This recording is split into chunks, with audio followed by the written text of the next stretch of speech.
사랑하는 믿음의 동지 여러분, 오래 기다리셨습니다. 진짜 오래 기다리셨습니다. 고생질의 김선교입니다. 만나서 반갑습니다. 진짜 이 고생질 시작하면서 이후의 모든 시간들 가운데 정말 많은 일들이 있었어요. 많은 상황들, 사건들, 여러 가지 일들이 있었는데 시작하기 지금까지도 수많은 일들이 우리 안에 펼쳐졌었잖아요.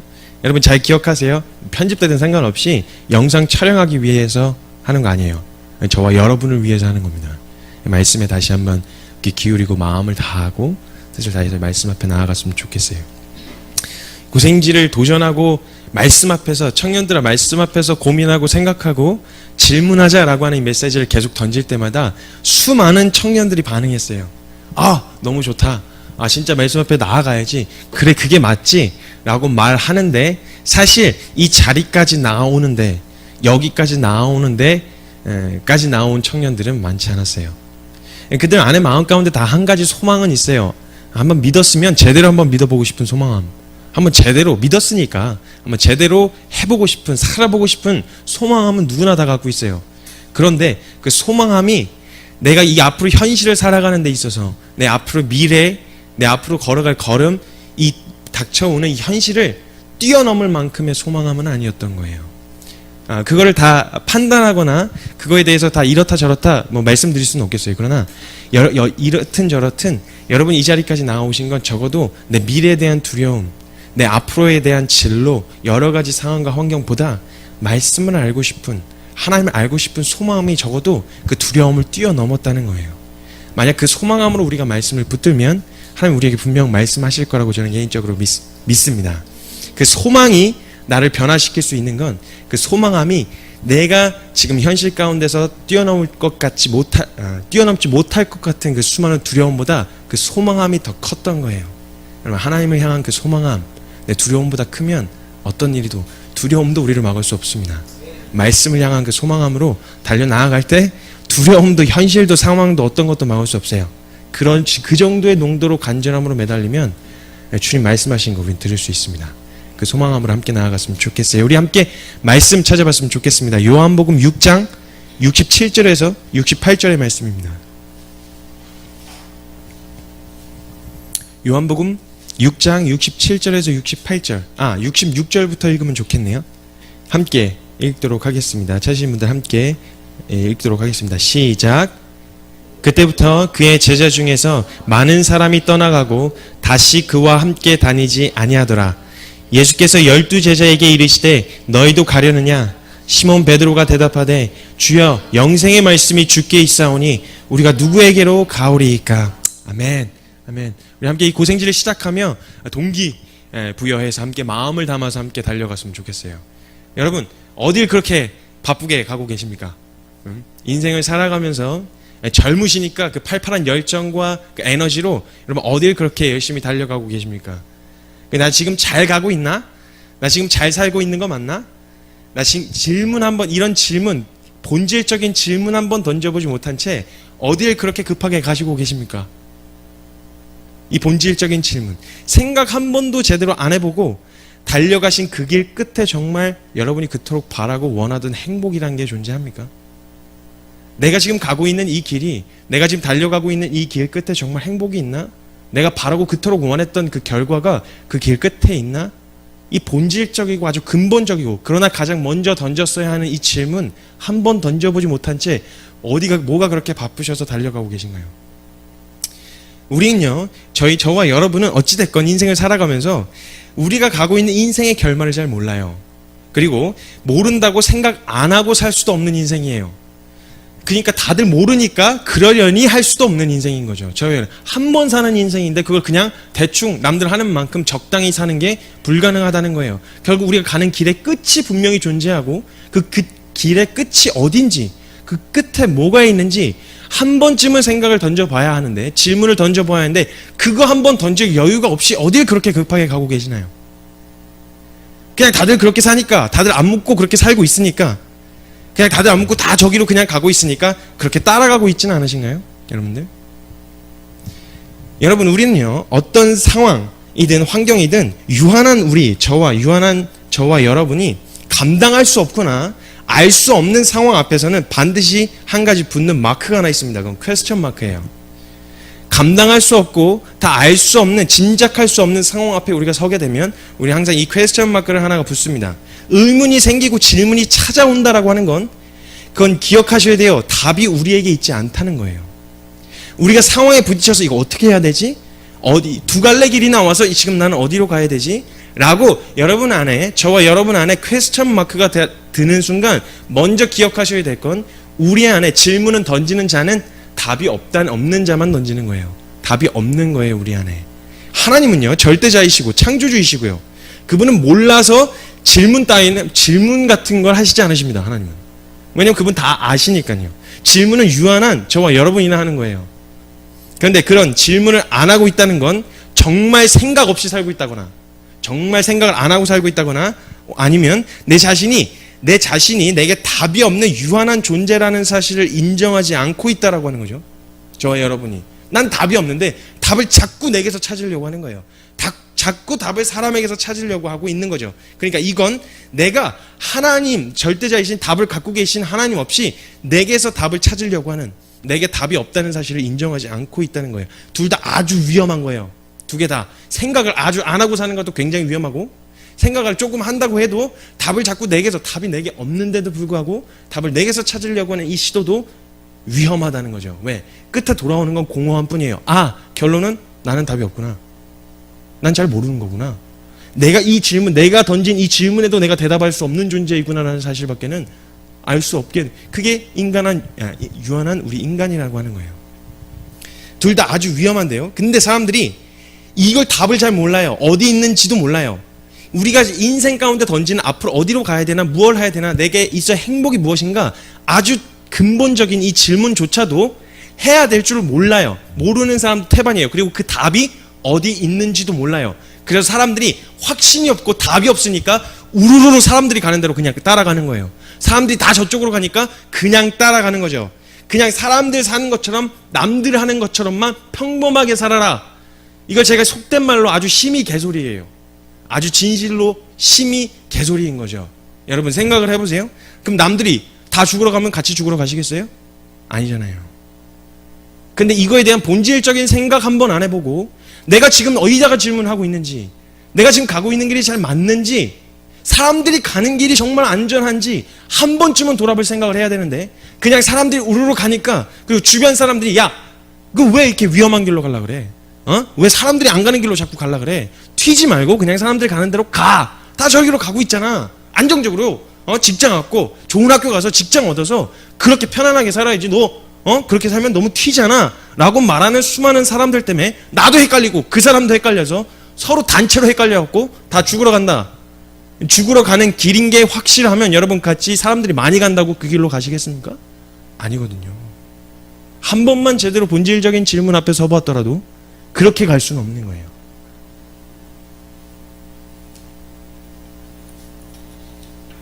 그럼 여러분, 그럼 우리가 질문을 할 수밖에 없는 그런 유한한 존재라면 이제 질문을 좀 해봐야 합니다. 질문을 좀 해봐야 되는 거죠. 근데 여러분, 질문은요, 답이 있는 곳에다가 하죠, 보통. 답이 얻을 수 있을 만한 곳에다가 질문을 보통 하는 게 우리가 알고 있는 상식이에요. 그럼 여러분 어디다가 질문하고 계세요? 보통 의문이 들고 질문이 생기면 여러분 보통 질문을 어디다가 하시죠? 누구에게 질문하고 계신가요? 그 사람에게 혹은 누구에게 정말 답이 있을 것 같아서 질문하고 계시나요? 그냥 한번 돌아와 보자는 거예요. 한번 생각을 좀 해보자는 거죠. 답이 있는 곳에다가 질문을 해야 질문에 대한 답을 얻을 수 있다는 겁니다, 여러분. 답 없는 곳에 아무리 질문을 해도 답이 없으면 돌아오는 건 공허함밖에 없는 거예요. 그 질문이 내게 그냥 그저 되돌아올 뿐인 겁니다. 답을 얻을 수가 없게 되어지는 거예요. 세상 어디에서도 여러분 확실한 건, 성경 말씀에도 분명히 드러난 확실한 결론은, 세상 어디에서도 내가 가지고 있는 이 근본적인 질문에 답해 줄 수 있는 사람은 아무도 없습니다. 그 어디에도 없다는 거예요. 근데 그런 우리의 근본적인 문제 앞에서 이쯤 되면 우린 이런 질문을 던져야 해요. 지금 고생지를 시작하는 거니까. 자, 우리는 왜 말씀 앞에서 고민하고 생각하고 질문해야 하는가? 우리에게 드는 수많은 질문들이 있고 수많은 고민들과 생각들이 찾아올 때 어디다가 던져야 될지 우린 다 답을 몰라요. 답이 어디 있는지 우리 잘 몰랐어요. 근데 이쯤 됐을 때 왜 고생질, 왜 말씀 앞에다가 고민하고 생각하고 질문해야 하는가라고 하는 질문을 찍고 가보자고요. 결론을 한번 찍고 가보자는 거예요. 자, 우리는 왜 말씀 앞에서 고민하고 생각하고 질문해야 하는가? 거창한 설명 필요 없습니다. 딱 한 문장으로 정리할 수 있어요. 말씀이 답이니까. 말씀이 답이니까. 거창한 설명이 필요 없습니다. 말씀 외에 다른 답이 없어요. 우리의 인생의 문제, 우리가 고민하고 있는 수많은 고민, 이거에 대한 어디에서도 답을 찾을 수 없는데 그 유일한 해답은 말씀입니다. 그래서 말씀 앞에서 고민하고 생각하고 질문하자는 겁니다. 이게 결론이에요. 고생질의 결론. 끝입니다. 강의가. 이게 다예요. 감사합니다. 네, 다음에 뵙겠습니다. 네. 근데 여러분 신기하게도요. 신기하게 잘 생각해 보셔야 되는데 거창한 설명 없이 말씀이 답이다 라고 하는 결론 다 들어보셨을 거예요. 교회 다니셨으니까 어디서도 말씀이 답이다, 말씀이 결론이다 라고 하는 것에 대해서는 누구도 부인하고 부정하는 사람은 없어요. 부정하고 5만이 넘는 대한민국에 5만이 넘는 교회가 있지만 신천지, 여호와의 증인 이런 사람들 빼고 나머지는 말씀이 답이다, 말씀이 결론이다 라고 하는 말에 동의 안 할 사람 없어요. 그렇잖아요. 그러면 신기하게 웃긴 거는요. 그러면 왜 우리가 말씀이 답인 줄 뻔히 알고 있는데 말씀 앞에 서야 한다고 말을 해줘야 되냐는 거예요. 말씀이 답인 줄 알았으면 여러분 생각을 해보세요. 말씀이 답인 줄을 다 동의하시나요? 동의하시는 분만 하면? 네, 말씀이 답인 줄 다 동의하시는데도 불구하고 말씀이 답입니다. 고로 우리는 말씀 앞에 나아갑니다. 라고 왜 이야기를 해줘야 되냐는 거예요. 우리가 안에 우리가 말씀이 답인 줄 알았으면 어련히 알아서 나갈 거 아니에요. 생각을 해보세요. 문제지를 풀어야 돼요. 문제를 풀다가 막혔어요. 답을 분명히 알아야 합니다. 그럼 문제지 뒤에 답장이 있으면 답장을 펼쳐서 몇 페이지에 있는 몇 번 문제를 봐서 답을 정신 나간 녀석아. 이렇게 얘기를 해주지 않아도 답이 필요하고 답이 어디 있는지를 알면 자기가 어련히 알아서 답이 필요한 사람이 알아서 나갈 거란 말이에요. 그런데 지금 우리는 청년들의 말씀 앞에 나아가서 고민하고 생각하고 질문하자라고 이야기를 해줘야 된다는 거예요. 이게 뭔가 좀 잘못됐다는 거예요. 답인 줄 알면 어련히 알아서 나갈 텐데 그럴 필요가 말해줄 필요가 없잖아요. 고생질이 원래 필요하지 않거든요. 답인 줄은 다 알고 있으니까.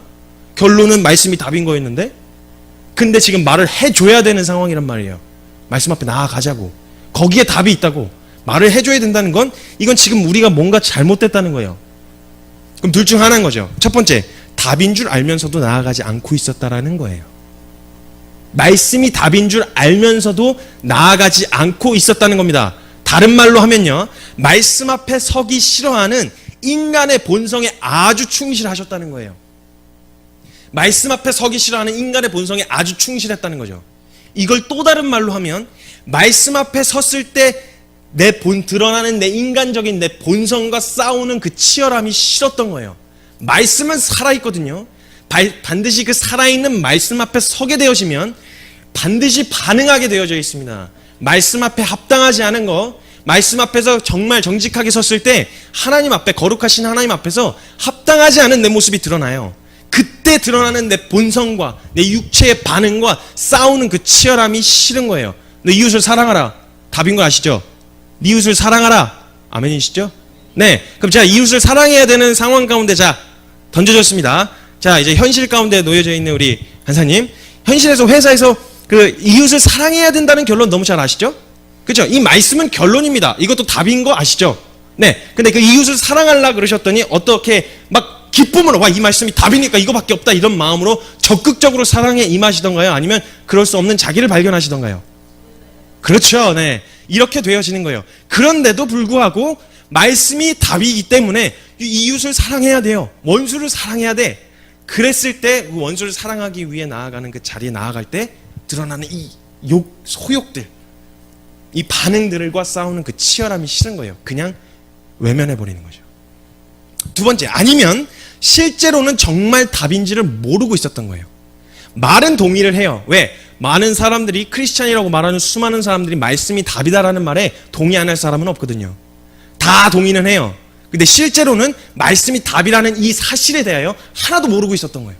실제로는 알고 있지 않았던 거예요. 말만 흉내냈을 뿐이었지.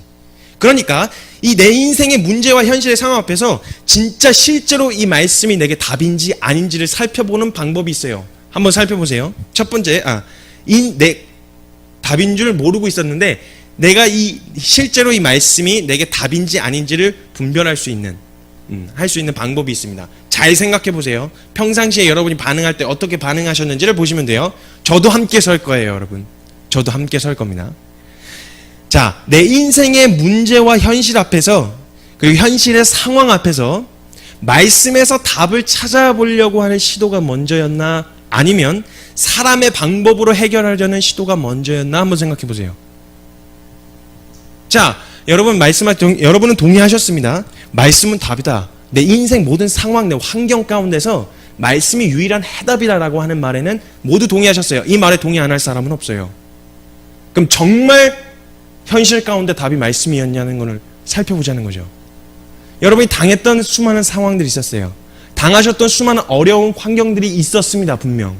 그 상황 앞에서 여러분 먼저 말씀 앞에서 답을 찾아보려고 하는, 찾아 나아가려는 시도가 먼저였나요? 아니면 사람의 방법으로 해결하려는 시도가 먼저이셨나요? 뭐가 먼저이셨을까요? 대답하지 마세요. 대답하지 마세요. 괜찮아요. 대충은 다 알고 있으니까. 이걸 살펴보면 여러분, 내 인생의 답이 어디 있는지를 알 수 있어요. 내 인생의 답이. 우리가 실제로 사는 걸 보면 말씀이 우리 인생의 답이 아닌 거예요. 여러분, 실제로 내 인생의 답은 말씀이 맞아요. 이건 진리예요. 그냥 사실이에요. 우리 인생에 있어서, 저와 여러분이 살아가는 그 인생에 있어서 말씀은 답이에요. 결론이에요. 그 외에 다른 길이 없어요. 이건 진리예요. 그런데 만약 우리가 말씀 앞에서 답을 찾으려는 시도보다 사람의 방법, 사람의 수준 안에서 해결하려고 하는 시도가 먼저라면 적어도 내게 있어서 말씀은 답이 아니었다는 거예요. 답은 말씀이 맞아요. 이건 진리예요. 사실이에요. 그런데 적어도 내게는 말씀이 답이 아니었다는 거예요. 내 인생의 답은 아니라는 거예요. 흉내만 내고 있었다는 거예요. 그래서 여러분, 말씀 앞에서 고민하고 생각하고 질문하자고 하는 건요, 분명 말씀이 답인 게 맞아요. 이건 다 알고 있지만 적어도 자기 자신에게는 전혀 답이 되지 않았던 이 말씀을 내 인생의 답으로 붙들 수 있도록, 이 말씀이 무엇인지, 그리고 우리의 영원한 삶의 유일한 해답인 이 말씀을 잘못 대하고 있었던 우리의 태도를 짚어내는 거예요. 그 짚어냄으로써 하나님의 살아있는 말씀이 우리의 삶의 결론이고 해답이고 마지막 붙들 소망이 되도록 하자는 거예요. 만약 여러분, 우리가 고민과 생각과 그 질문을 가지고 말씀 앞에 나아간다고 하는 건요, 말씀에 답이 있다고 믿고 나아간다는 거예요. 거기에 답이 있다고 생각하지 않으면 그 말씀 앞에 나아갈 수가 없어요. 근데 여러분, 근데 우리가 우리 인생 가운데 답을 찾기 위해 말씀 앞에 나아가기로 했다. 우리의 삶에 한 자락씩 그 말씀이 우리의 삶을 차지하고 있는 거예요. 그렇게 되어져야 한다는 거죠. 근데 여러분, 여기서 우리가 취해야 될 가장 중요한 태도가 하나 있습니다. 이때 이 말씀이 우리에게 실제가 되어지기 위해서, 말씀이 우리 인생의 답이 되어지기 위해서 저와 여러분이 취해야 될 가장 중요한 태도가 한 가지 있습니다. 그건요, 말씀 앞에서 드러나는 자신의 상태에 아주 정직하셔야 됩니다. 아주 정직하셔야 됩니다. 안 됐는데도 그런 척 자존심 때문에, 자존심이 상하니까 말씀이 드러내는데, 아니야, 내가 무슨 나는 어느 직분을 갖고 있는 사람인데, 난 어느 정도 교회에서 열심히 이렇게 했는데, 얼마나 이렇게 믿어왔는데 라고 하는 인간의 자존심 때문에 어물쩍 넘어가려고 해서는 안 된다는 거예요. 여러분, 다른 사람, 다른 어떤 누구에게는 몰라도 말씀 앞에서는 정직하셔야 됩니다. 만약 여기서도 정직하게 우리의 실상과 우리의 실체를 인정하지 못하면 죽도 밥도 안 되는 거예요, 진짜. 여기서도 그냥 어물쩍 말씀 앞에서도 그냥 비껴 넘어가면 진짜 아무것도 안 되라고 하는 거예요. 답이 없게 되어지는 거죠. 근데 여러분, 기억하세요. 우리가 말씀을 제낀 것 같죠? 말씀을 보면서 말씀은 답이 아닌 것 같아, 현실성 없어 라고 우리가 말씀을 치운 것 같지만, 아니요, 우리가 말씀을 받을 준비가 안 돼서 말씀으로부터 우리가 제껴진 거예요. 우리가 말씀을 제낄 수 있다? 우리가 우리의 인생에서 하나님을 제낄 수 있다? 아니요. 우리 하나님 경험할 준비, 하나님 말씀을 알아들을 준비가 안 돼서 말씀에서부터 제껴진 거예요. 아주 위험하고 아주 무서운 말씀입니다, 여러분. 말씀 앞에서 정직하셔야 돼요. 말씀 앞에 드러난 우리의 실상과 우리의 상태에 대하여 정직하게 반응하셔야 된다고 한다는 겁니다. 그럼 여러분, 우리가 답이라고 말하는 이 말씀을 대하는 태도가 지금까지는 어떠했는지 한번 살펴보죠. 지금까지는 어떠했는지 한번 살펴보자는 거예요. 여기에는요, 이 말씀 앞에 서려고 모든 걸 다 내려놓고 모든 걸 다 포기했다고 생각하고 오신 분들도 계세요. 그리고 여기에 아직 안 계시는 분들은 어떤 분들은 말씀에 대한 소망함은 있지만 말씀 앞에 나아가고자 하는 원함은 있지만 이 자리까지 나아오기까지는 확신과 결단이 서지 않으신 분들도 계세요. 덜어는. 근데 여러분, 소망은 있어요. 다들. 말씀을 붙들고 싶어하는 소망함은 누구나 다들 있어요. 그런데 그 믿는다면 한번 제대로 믿어보고 싶고 정말 어떻게 가야 되는지, 어떻게 말씀대로 사는지에 대해서 그렇게 살고 싶어하는 소망함은 누구나 다 갖고 있습니다. 그런데 몰라서가 아니에요. 다 알아요. 아는데 그 소망이 있음에도 불구하고 우리의 삶의 말씀으로 인한 변화가 일어나지 않는 건 우리의 삶이 변할 만큼 소망하지는 않는다는 거예요. 우리의 삶이 변하는 만큼 말씀을 소망하고 있지 않다는 겁니다. 이 태도 아주 걸러내셔야 되는 거예요. 내 삶이 왜 변하지 않지? 내 삶이 왜 말씀을 받는데도, 말씀을 들었는데도 왜 내 삶에 변화가 없지? 궁금하실 필요도 없어요. 내 삶이 변할 만큼, 변화되어지는 것만큼 소망하지 않았다는 거예요. 말씀 앞에 나아가기를. 그 앞에 나아가는 만큼, 소망하는 만큼 얻어지게 되어 있어요. 왜냐하면 말씀 안에 모든 걸 다 준비해 놓으셨거든요. 다 이루셨다고 하셨어요. 우리가 그토록 원하는 거룩, 그토록 원하는 의로움, 이 모든 걸 예수 그리스도가 십자가에서 죽으실 때 완전하게 다 이루어 놓으셨다는 거예요. 이걸 너가 원하고 믿음으로 누리기만 하면 다 누릴 수 있다 준비해 놓으셨는데 누리지 못하고 있다는 건 둘 중 하나인 거예요. 모르든지 아니면 누리기 싫든지 둘 중 하나인 겁니다. 우리 삶 가운데 예수 그리스도의 삶으로 변화가 되어지지 않는 건 예수 그리스도의 삶으로 변화되는 게 뭔지 모르거나 아니면 예수 그리스도의 삶으로 거룩하게 되어지는 걸 원하지 않는다는 거예요. 이 모든 두려움을 뛰어넘을 만한 여러분은 소망이 있으셔야 그 말씀 앞에 붙들고 우리의 삶이 진정 변화가 일어날 수가 있게 되어진다는 거예요. 그리고 여러분 또 다른 정말 말씀 앞에 헌신하고 모든 걸 다 내려놓고 말씀 앞에 서기 위해서 이 자리까지 나오셨습니다. 그럼 그 나오신 분들은 이 말씀 앞에 서는 태도가 어떠하셨는지 한번 돌아보자고요. 한번 돌아보자는 겁니다. 여러분이 말씀 앞에 서기 위한 여러분의 결단은 제가 잘 알죠. 잘 알고 있습니다. 왜냐하면 그 과정을 옆에서 지켜봤기 때문에. 일을 그만두고 학교를 포기하고 휴학하고 유학을 포기하고 앞으로의 불확실한 걸음 가운데 믿음으로 한 발자국 움직인 거 여러분 아주 잘 알고 있습니다. 제가 아주 잘 알고 있어요. 대단한 결단이고요. 믿음으로 사는 건 불가능해. 믿음만으로는 불가능해. 말씀만으로는 안 돼 라고 말하는 세상을 향해서 가능하다라는 걸 실제로 옮긴 걸음으로 여러분이 보여주셨죠. 아주 엄청난 사건입니다. 이거는 대단한 일인 거예요. 근데 여러분 한 가지 궁금한 거 있어요.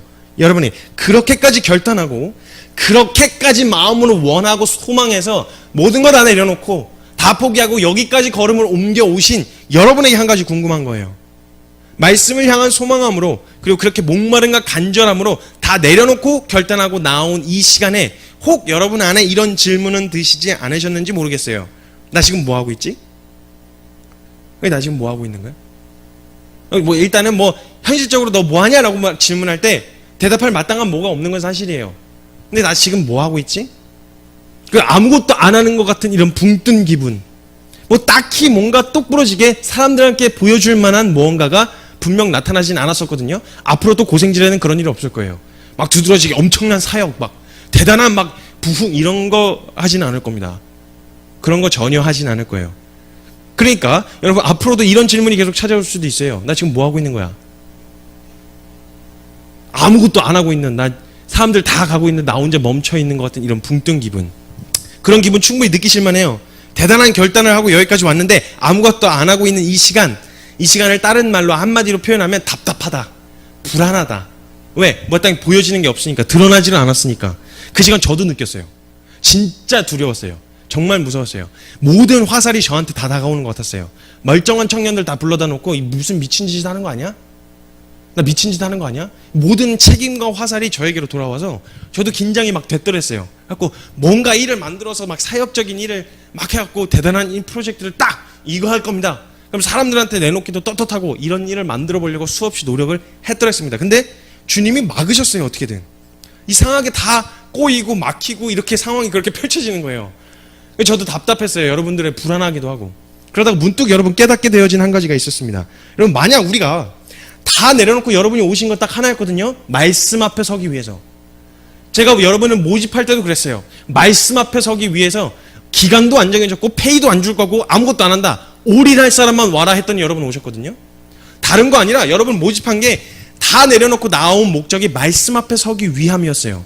그럼 지금 이때야말로 아무것도 안 하는 상황, 지금 아무것도 안 하고 붕 떠 있는 것 같은 이 상황과 현실이 이야말로 우리가 다 내려놓은 그 동일한 농도의 간절함으로 말씀을 붙들어야 할 때가 아닌가요? 지금이야말로 말씀 정말 붙들어야 될 때잖아요. 그리고 여러분 그 널널하고 지금 아마 학교를 그만두고, 물론 지금 뭐 군대를 전역하고 원래 일이 별로 없으셨던 분들도 계시지만, 어쨌든 학교를 내려놓고 유학을 포기하고 여러 가지 일을 그만둔 이 상황에서 여러분 시간적 여유가 조금 생기셨을 겁니다. 여러 가지 핑계를 댔을 수도 있어요. 바빠서, 아침 일찍 일어나야 되는데, 시험 기간이라서, 여러 가지 이유 때문에 말씀을 붙들지 못했었더랬는데, 그 모든 상황과 환경이 열려지고 오직 말씀만 붙들 수 있는 절호의 기회가 저와 여러분에게 주어졌습니다. 자, 이때 여러분 뭘 하셨나요? 뭘 하셨나요? 그리고 불안한, 이 널널하고 여유로웠던 시간, 그리고 불안해서, 너무 여유로워서 불안해갖고 어떻게 해야 될지 아무것도 안 하고 있는 그런 불안한 시간에 여러분 뭐 하셨어요? 불안했던 만큼 여러분 말씀 붙드셨나요? 여유로웠던 만큼, 시간이 없었던 핑계를 댔던 그 시간 말고 주님이 널널한 시간을 허락해 주셨던 그 널널한 여유로운 시간만큼 말씀 붙드셨나요? 기도의 자리에 나아가셨나요? 다 내려놓을 적에 그 간절함으로 말씀과 기도의 자리에 나아가셨는지를 묻는 겁니다. 상황만 주어지면, 기회만 주어지면 할 수 있을 거라고, 왜? 그 상황과 환경과 기회 때문에 못하고 있었던 거라고 변명하고 합리화하고 있었던데, 모든 상황과 완벽하게 말씀에 집중할 수 있는 절호의 기회가 저와 여러분에게 주어졌습니다. 자, 그때 여러분은 뭘 붙드셨나요? 정말 내 인생의 유일한 해답이 말씀이다 라고 하는 이 가치를 가진 사람답게 아무것도 아닌 그 상황 가운데서 말씀 붙드셨나요? 기도하셨어요? 이 결론이 이루어지지 않았는데 뭘 하겠습니까? 무슨 사역을 할까요? 저와 여러분이 무슨 일을 벌릴까요? 아무것도 안 하고 있는 그 붕 뜬 시간이야말로 정말 여러분, 만약 우리가 고백하고 달려온 그 결단과 고백이 사실이었다면 여러분이 그 결단하고 고백했던 그 동일한 농도로 오늘 말씀을 붙들어야 했어야 되는 걸 맞지 않나요? 그 시간에 어떠셨어요? 돌아보시니 어떠시던가요? 처음 단 주님을 위해서 말씀 언제 한번 붙들어 보겠습니까? 이때 아니면 언제 말씀을 붙들겠습니까? 하는 마음으로 다 내려놓았던 그 결단, 동일한 결단과 동일한 농도의 고백으로 오늘 말씀 그렇게 붙드셨나요? 한번 돌아보자는 거예요. 우리가 말씀을 어떻게 대하고 있었는지, 우리 인생의 유일한 해답이라고 말하는 이 말씀을 우리가 어떤 태도로 대하고 있었는지 한번 살펴보자는 거예요, 여러분. 어떤 태도로 대하고 있었나? 이런 생각은 안 드셨어요? 말씀만 펼쳐놓고 있는 게 아무것도 안 하고 있는 것 같은, 아무것도 안 하고 있는 것 같아서 뭐라도 해야지라는 생각 안 드셨어요? 시간이 너무 여유로워서 이 성경책만 펼치고 있는 이 시간이 너무 아무것도 안 하는 것 같으니까 뭐라도 해야 되는 거 아니야? 칼이라도 뽑았으니까 뭐라도 해야 되는 거 아니야? 라고 하는 그런 부담감은 느끼지 않으셨나요? 말씀만 보고 기도만 하는 게 마치 아무것도 하지 않는 것처럼 느껴지는 이 이상한 정서 느껴본 적 없으시나요? 이상하지 않아요? 저와 여러분 지금 이거 하려고 모인 거거든요. 말씀 앞에 나아가자고. 말씀 앞에 나아가서 우리 주님 말씀하시는 거 듣자고 우리 이래서 모인 거거든요. 그래서 다 포기하고 모였거든요. 다 내려놓고 시간적 여유 욕 먹어가면서 손가락질 당해가면서 우리 이 자리에 모인 거였거든요. 우리 이거 하려고 모인 건데, 지금 이 상황, 지금 이 내 느끼는 정서, 이게 좀 이상하다고 느껴보신 적은 없으신가요? 우리가 말씀을 읽고 기도만 하는 것이 아무것도 하지 않는 것이고, 무엇인가를 하는 것, 대단하게 뭔가 액티브하고 뭔가 활동적이고 대단한 프로젝트, 사역, 무언가를 하는 게 이런 거라고 생각하지는 않으셨나요? 이상하죠? 분위기 점점 이상하게 흘러가는데, 이러려고 모인 거 아닌데 우리 대단한 사역하자고 모인 거 아니었잖아요. 대단한 뭐 이뤄보자고 모인 거 아니었잖아요. 저도 그런 상황이 주어졌을 때 다른 것 없이 말씀을 결론으로 삼고 말씀 붙들자고 모인 건데, 분명히 그러자고 모인 건데 저도 착각을 하고 있었더랬어요. 사역해야 돼 이거. 청년들이 다 보기에도 와 하고 싶다, 와, 나도 이렇게 하고 싶을 만한 어떤 액티브한 활동이나 여러 가지 사역들을 만들어내고 싶었던 충동과 욕심이 제 안에서도 일어나기 시작했어요. 말씀만 붙드는 게 답이 아니었던 거예요. 제 안에서도 그걸 드러내시더라고요. 만약 여러분 말씀을 보고 기도만 하는 것이 아무것도 하지 않는 듯한 정서로 우리가 말씀을 대하고 있었다면, 여러분, 그런 농도로 우리가 말씀을 대하고 있었다면 말씀이 임하고 기도의 응답이 되어졌을 때 그 말씀과 응답이 우리의 삶에 어느 정도의 비중밖에 안 됐겠어요? 어느 정도의 비중을 차지했겠어요? 그 정도의 농도로밖에 말씀을 대하고 있지 않았는데, 아무것도 하지 않는 것 중에 쉬는 시간에 잠깐 짬내서 할 만한 거, 그 정도의 농도로 우리가 말씀을 대하고 있었다면 그 말씀이 우리에게 임하고 우리가 기도했던 그 기도의 응답이 우리에게 이루어졌을 때 그 이루어진 응답과 응답된 기도와 그 우리에게 임한 그 말씀이 우리에게 어느 정도의 비중을 차지했겠냐고요. 이렇게밖에 대하지 않고 있었는데, 일만큼도 아닌, 사역만큼도 아닌, 액티브한 어떤 활동만큼도 아닌, 안 되는 그 정도 농도밖에는 안 되지 않았을까요? 우리에게 말씀이? 불안하면 괜찮아요. 불안하고 답답하고 어려운 건 괜찮아요. 왜? 저도 느끼고 모두가 다 그렇게 느끼니까요. 그냥 언제든지 느낄 수 있는 정서니까 괜찮습니다. 그런데 불안해서 무엇을 선택하셨나요, 여러분? 그렇게 불안한 미래 앞에 놓여져 있는 여러분, 불안하고 답답하고 어찌 해야 될지, 어디로 가야 될지, 무엇을 해야 될지 모르는 그 상황에서 여러분, 그 불안해서 뭘 붙드셨나요? 뭘 선택하셨습니까? 혹시 말씀 때문에 모든 것을 다 내려놨다는 것으로 난 지금 말씀 앞에 서 있다라고 합리화하고 계시는 않으셨어요? 내가 말씀 앞에 나아가려고 학교도 포기하고 일도 포기하고 직장도 포기하고 시간도 다 내려놓고 지금 말씀 앞에 나와왔는데 라고 하는 말로 혹시 지금 말씀 앞에 서고 있다고 자신을 합리화하고 계시지 않으셨나요? 말씀 앞에 내려놓은 결단 정말 귀합니다. 말씀 앞에 나아가고 싶으신 소망함을 가지고 그 말씀 앞에 나아가고자 하는 결단 너무 귀해요. 그런데 그걸로 끝? 여러분, 그 내려놓은 결단과 그 고백이 의미가 있으려면요, 그 농도로 악착같이 말씀 붙들어야 합니다. 여러분이 내려놓았던, 포기하고 이 자리에까지 나아오게 만들었던 그 결단과 그 고백 동일한 농도로 오늘 다시 고백하지 않으면 어제 한 그 고백, 포기할 때의 그 고백이 아무런 의미가 없어지는 거예요. 주님을 위해 무엇을 했었다라고 하는 과거형이 오늘 지금 내가 아무것도 하지 않는 것을 대변해 주지 않아요. 오늘은 그냥 아무것도 안 하는 거예요. 우리 말씀 앞에 서야 함을 말로써가 아니라 처절하게 하는 여러분 경험했으면 좋겠습니다. 아멘이신가요? 그냥 우리 하나님 말씀을 이렇게 대하고 있으면 안 돼요. 하나님의 말씀을 이 정도로 대하고 있으면 안 됩니다. 이 정도의 농도로 말씀을 대하면요, 신앙생활을 하고 무슨 사역을 해도 죽도 밥도 안 되는 거예요. 그러니까 내 삶의 변화가 일어나지 않고, 그러니까 내 앞에 무엇을 말씀하시는지 분별할 수가 없고, 어디로 가야 될지, 무엇을 해야 할지, 어디에다 질문해야 될지 모르게 되어지는 거예요. 여러분, 우리가 말씀을 이렇게 대해서는 안 된다는 거예요. 여러분, 말씀 없이 사역해서 성공하는데 무슨 소용이에요? 말씀 없이 활동해서 사람들에게 많이 알려진들 그 무슨 소용입니까? 말씀 없이 이루어낸 엄청난 일들 그게 다 무슨 소용이에요? 말씀이 없는데, 우리에게 말씀이 임하지 않는데 우리가 알려지고 사람들이 인정받는 그 인정이 무슨 소용이에요? 말씀 없으면 다 끝입니다, 여러분. 우리 안에, 우리 모임 안에 말씀 없으면요, 임하는 말씀을 향한 간절한 소망함이 없으면 이 모임 없애버려야 돼요. 의미가 없어지는 거예요. 언제든지 없어질 수 있는 아주 위험한 모임입니다, 이게. 우리 안에 말씀 없이 사역을 하려고 한다? 말씀 없이 무언가를 하려고 한다? 아무런 의미가 없어지는, 고생질 자체의 의미가 없어지는 거예요. 그 말씀 우리에게 결론이 아니라면, 여러분, 말씀 없이 어딜 가시렵니까? 어딜 가시려고요? 그냥 남들 사는 만큼만 사시려고요? 남들 하는 만큼만 하시려고요? 여러분, 하나님을 사랑하면요, 하나님으로부터 온 모든 걸 사랑하게 되어 있어요. 그럼 정말 하나님 사랑하면요, 하나님으로부터 오는 하나님의 말씀, 하나님 사랑하는 만큼 그 말씀 붙드는 거예요. 하나님 사랑하는 만큼 그 말씀을 사랑하는 겁니다. 사랑하고 소중히 여기셔야 합니다. 하나님의 말씀을. 만사를 다 제껴놓고 이 말씀 앞에 서는 것을 최우선순위로 해야 합니다. 여러분, 저와 여러분이 마지막 보루예요.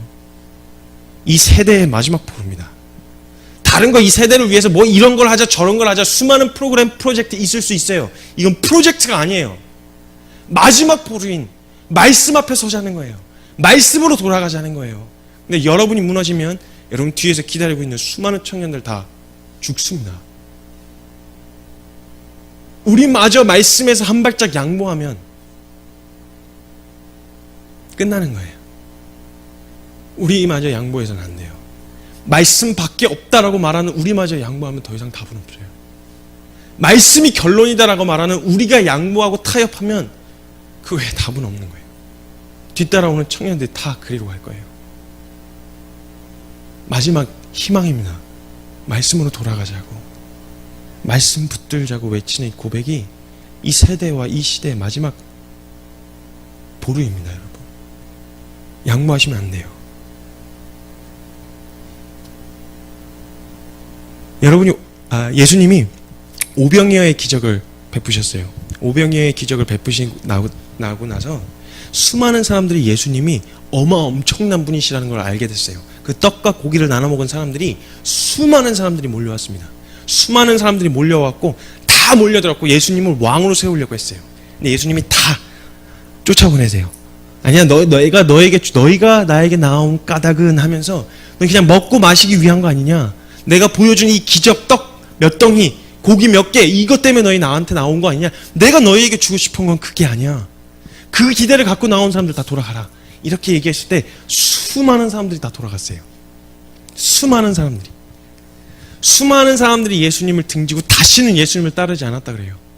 근데 그 떠나가는 뒷모습을 보시는 예수님이 뒤를 딱 돌아보시고 12 제자들, 다른 거 없이 예수님 쫓아서 따라온 12 제자들에게 물으시는 거예요. 여러분에게 너희도 가려느냐? 다 자기가 갖고 있는 예수님을 향한 기대가 있어요. 예수님을 향해서 바라는 바람이 있어요. 그걸 충족시키고 그걸 원해서, 그게 이루어지길 원해서 예수님 앞에 나오는 많은 사람들이 있기도 해요. 내 원함, 내가 기대하는 것들 충족되지 않으면 어쩌면 다 떠나갈 수도 있겠죠. 근데 예수님은 우리에게서 내가 원하는 기대를 들어주시는 분이 아니라 주님이 우리에게 가장 필요한 것을 주고 싶어 하시는 분이신 거예요. 너 다른 거 기대하지 말고 일단 나와봐. 근데 그걸 주려고 했더니 모두가 다 떠나가더라고요. 그러고 나서 12 제자, 그나마 말씀 붙들겠다고 가진 것도 없고 형편없었던 12 제자에게 물으시는 거예요. 너네도 가려느냐? 그랬더니 그때 시몬 베드로가 이렇게 고백합니다. 여러분, 생명의 말씀이 주께 있사온데 내가 주를 떠나 어디로 가오리까?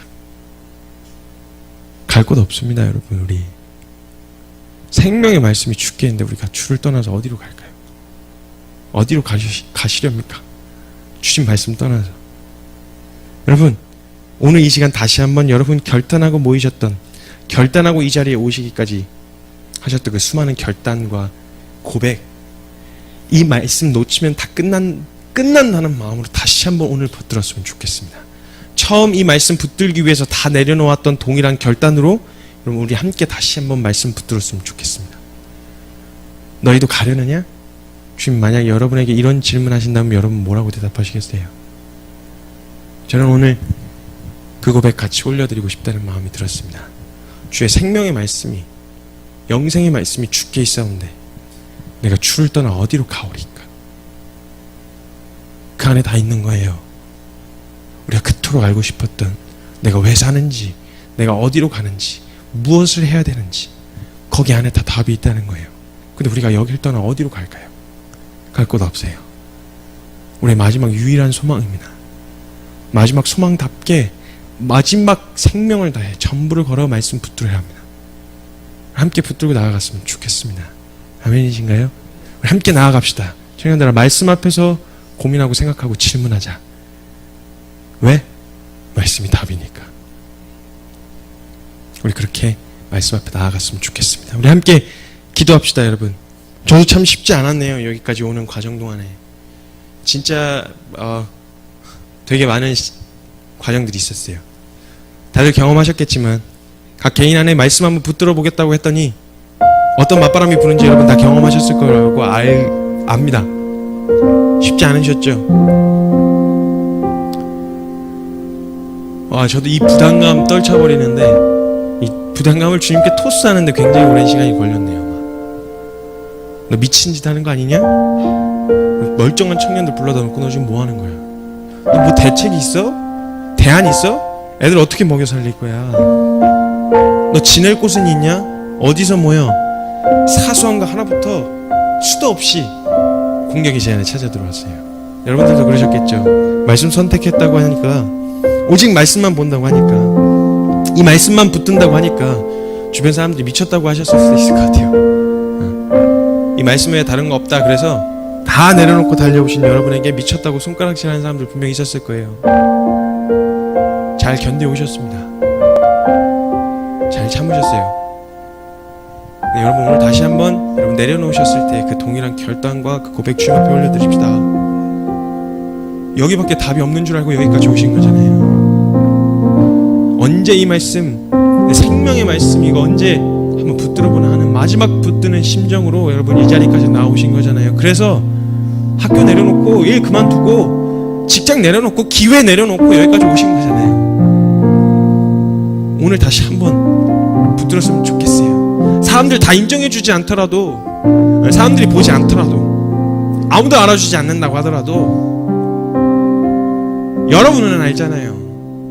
이 말씀 외에 답이 없다는 거. 사람들 다 등지고 예수님을 등지고 떠나가고 있는 그들을 향해 예수님이 착잡한 마음으로 저와 여러분에게 물으신다면, 오늘 여러분, 저와 여러분은 오늘 똑같은 결단, 여러분이 내려놓으셨을 때 그 똑같은 결단과 고백으로 오늘 다시 이 고백 올려드려야 합니다. 여러분, 주의 영생의 말씀이 주께 있사온데 내가 주를 떠나 어디로 가오리까? 저도 생각해봤어요. 이거 다 그냥 뿔뿔이 흩어버릴까?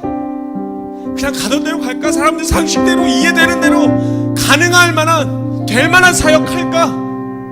그런 생각 저도 했더랬어요. 근데 아무리 생각해도, 아무리 말씀을 봐도 말씀밖에 답이 없다라는 건, 말씀밖에 답이 없다라고 하니 결론 우리가 그거 붙들고 온 거잖아요. 저요 여러분, 오늘 다시 한번 붙으십시다. 시몬 베드로가 했었던 그 고백 주 앞에 다시 올려드렸으면 좋겠어요. 생명의 말씀 주께 있는데 주가 어디로 갑니까? 주님 어디로 가요? 우리가 어디로 가요? 제발 붙어 있을 테니 딴 데로 가란 말씀만 하지 마세요. 야, 넌 도저히 안 되겠다, 너는 기미가 안 보이나, 너는 그냥 가라, 네 갈 길 가라, 이렇게 말만 하지 마세요. 시편 51편에 다윗의 고백처럼, 다윗이 밧세바 범하고 고백했던 고백처럼, 주여 나를 주께서 멀리하지 마시고 주의 성령을 내게서 거두지 마옵소서. 주 멀리하지만 말아주십시오. 이 말씀 떠나면 나 어디에도 답이 없습니다. 이 말씀 외에 다른 거 붙들 게 없습니다. 이거밖에 남은 게 없습니다. 그럼 다시 한번 오늘 이 고백 올려드립니다. 어제의 고백으로 오늘 때울 생각하지 말고 오늘 다시 어제 했던 고백과 동일한 농도와 동일한 결단으로, 하나님 나 오늘도 말씀을 붙듭니다. 이것밖에는 없습니다. 주님 외에 없습니다.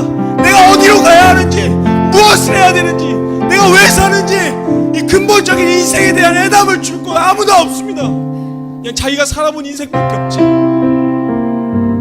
그래서 오늘 주님의 말씀 다시 붙습니다. 이 말씀 외에 다른 거 없습니다. 주여 생명의 말씀이 주께 있사오니 우리가 주를 떠나 어디로 가오리까? 오늘 다시 물으시는 예수님의 질문 앞에 우리 이렇게 대답했으면 좋겠습니다. 각자의 고백으로 주 앞에 함께 기도하며 나아갔으면 좋겠습니다. 함께 기도합시다. 오 하나님 감사합니다. 주님, 너희도 저 사람들처럼 나를 떠나려 했냐? 물으시는 예수님 질문 앞에 오늘 이렇게 대답하렵니다. 아니요 주님,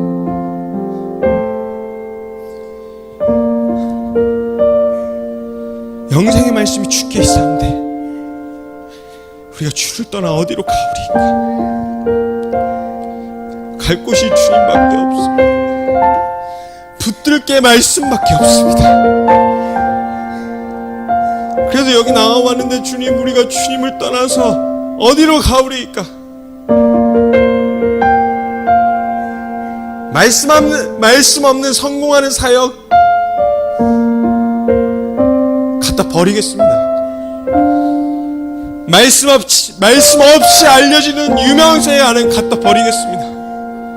우리의 인생의 유일한 해답인 말씀이 없는데 주님, 그거 얻은들 무슨 소용이 있겠습니까? 말씀하십시오 하나님. 순종하겠습니다. 말씀하십시오 하나님. 그대로 행하겠습니다. 안되고 부족하고 넘어지고 자빠진 이 모든 과정, 연약한 거 주님이 알고 이 자리에 부르셨으니 말씀하시면 그냥 하겠습니다. 넘어지고 연약한 발견되고 어처구니 없이 실수하고 욕먹어도 한번 걸어보겠습니다. 사람들이 다 안된다고 말해도 주님이 된다고 말씀하셨으면 한번 해보겠습니다.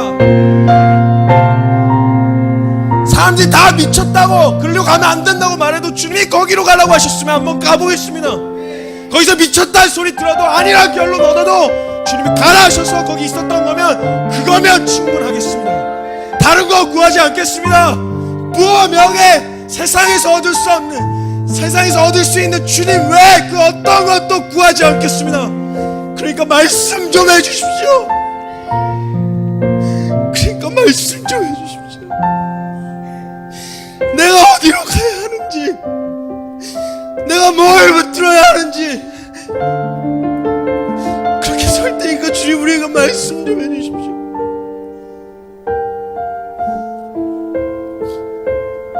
말씀 없이 어디도 안 가겠습니다.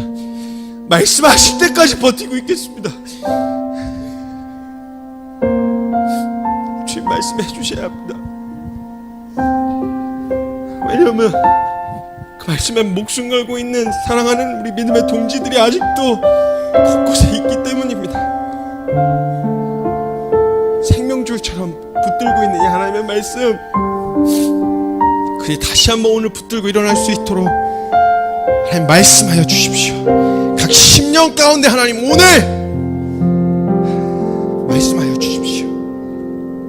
결단할 것이 있다면 오늘 결단하게 하시고, 내려놓아야 할 것이 있다면 오늘 내려놓게 하시고, 선택해야 할 게 있다면 오늘 선택하게 하시고, 걸음을 옮겨야 할 게 있다면 오늘 걷게 하시고, 바라보아야 할 게 있다면 오늘 바라보게 하여 주십시오. 그렇게 나아가겠습니다. 주님, 사랑하는 믿음의 동지들과 함께 같이 가겠습니다. 넘어지기도 하고 자빠지기도 하고 우리 부족한 모습 수없이 드러날 테지만 말씀 앞에 감추지 않겠습니다. 하나님 말씀을 우리 수술하여 주시고 정결하게 하나님 말씀 앞에 말씀을 받기에 합당한 자로 우리를 세워주시옵소서. 감사합니다. 주님, 오늘도 우리에게 말씀하신, 앞으로 우리의 인생을 이끌어가고 말씀하실 주님을 높여드리며 살아계신 우리 주 예수 그리스도의 이름으로 감사하며 기도드립니다. 아멘. 우리 주님께 영광의 박수 올려드리시겠습니다.